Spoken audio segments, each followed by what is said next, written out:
Ingatkah kalian tahap-tahap pertumbuhan dan perkembangan manusia? Nah, anak hebat, di video kali ini kita akan belajar tahap-tahap pertumbuhan dan perkembangan manusia. Manusia berkembang biak melalui proses perkawinan. Perkembangbiakan semacam itu disebut perkembangbiakan secara generatif. Pada peristiwa tersebut terjadi peleburan dua sel kelamin, yaitu sel sperma dari ayah dan sel telur dari ibu. Sel sperma dihasilkan oleh testis, sedangkan sel telur oleh ovarium. Proses peleburan dua sel kelamin yang demikian disebut pembuahan. Pembuahan terjadi di dalam tubuh ibu, tepatnya pada bagian saluran telur. Pada proses pembuahan atau fertilisasi, sel telur dan sel sperma bersatu sehingga membentuk zigot, lalu menjadi embrio sebagai cikal bakal janin. Janin akan berkembang di dalam rahim ibu kurang lebih selama 9 bulan. Nah, anak hebat, proses pertumbuhan dan perkembangan manusia berlangsung dalam 2 tahap. Tahap pertama terjadi di dalam rahim ibu atau sebelum lahir, dan tahap kedua terjadi di luar rahim ibu atau setelah lahir. Apa saja tahap-tahap yang terjadi setelah lahir? 1. Masa balita. Pada masa awal kelahiran, bayi mengalami pertumbuhan yang sangat cepat. Pertumbuhan berlangsung cepat selama beberapa tahun pertama.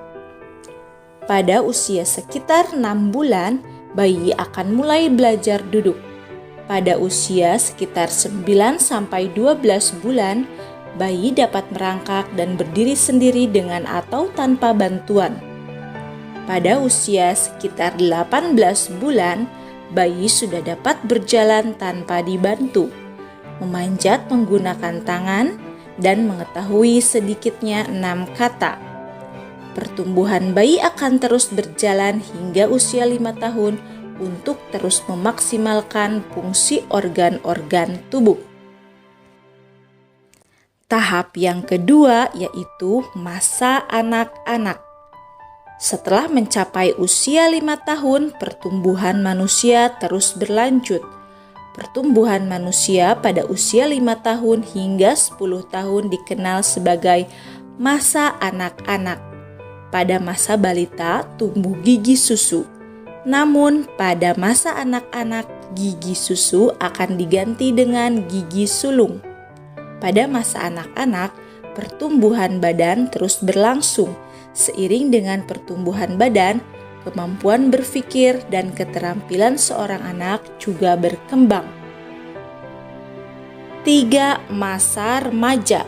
Mengalami masa pubertas. Pubertas adalah masa ketika anak laki-laki dan perempuan mengalami perkembangan secara seksual. Nah, apakah kalian sudah mengalami masa pubertas? Masa pubertas pada anak perempuan berlangsung antara usia 9-13 tahun, sedangkan pada anak laki-laki antara usia 10-14 tahun. Pada masa tersebut, anak perempuan dan anak laki-laki mengalami perubahan fisik dan psikologis yang memungkinkan mereka dapat berkembang biak atau bereproduksi. Pada masa tersebut, pertumbuhan akan terus berlangsung hingga mencapai usia 20 tahun. 4. Masa dewasa dan tua. Akhir masa remaja adalah masa dewasa. Pada masa dewasa, pertumbuhan badan sudah sempurna.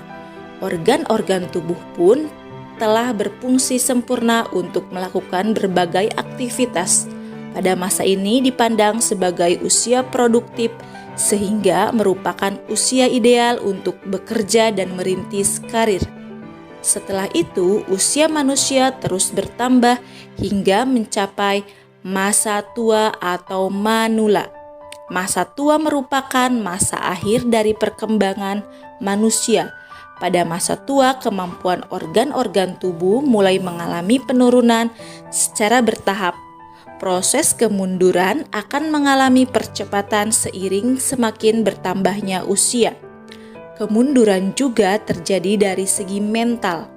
Ciri-ciri kemunduran yang dialami manusia pada masa tua adalah kekuatan tubuh melemah, kulit mengeriput, daya tahan tubuh menurun, kemampuan mata melemah, dan daya ingat menurun. Pada masa ini juga seorang perempuan akan mengalami menopause atau berhenti menstruasi, yang menyebabkan perempuan tersebut tidak dapat melahirkan. Proses penuaan tidak bisa dihindari, tetapi bisa diperlambat lajunya. Untuk itu, kesehatan tubuh perlu dijaga dengan berbagai cara, misalnya berolahraga secara teratur, serta mengkonsumsi makanan yang sehat dan bergizi. Nah, anak hebat, banyak faktor yang mempengaruhi pertumbuhan, baik itu berupa faktor luar maupun faktor dalam. Faktor dalam antara lain keturunan seperti ras suku orang tua, umur, hormon, dan jenis kelamin. Sementara itu, faktor luar diantaranya nutrisi atau zat gizi, perilaku dan pola makan, penyakit, keadaan kesehatan, musim, dan keadaan sosial ekonomi keluarga.